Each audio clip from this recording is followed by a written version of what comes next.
Dù thế giới có đổi rời, dù hàng ngàn người ngã bên tôi, trọn tin vào Chúa muôn đời.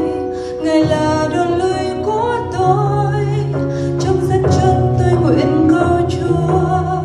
Tâm linh tôi ngưỡng vọng nơi Chúa, tôi sẽ thấy Ngài giải cứu tôi ra khỏi tai ương dịch lệ. Lòng này mến yêu Chúa suốt đời, miệng người khen danh Chúa không thôi. Lòng tin Ngài mãi chẳng rời, Ngài là nơi nương náu tôi. Dẫu ban đêm hay ngày chẳng lo, Chúa sẽ cất tai họa đi xa. Ngài sai thiên sứ luôn ở bên tôi, gìn giữ tôi trong mọi lối, trong cuộc đời của tôi.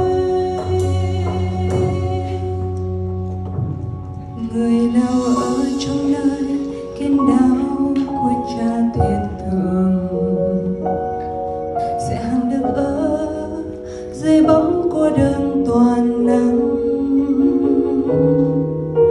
Tôi thưa với Chúa tôi rằng Ngài là chỗ nương náu của tôi, là đồn lụy vững chắc muôn đời.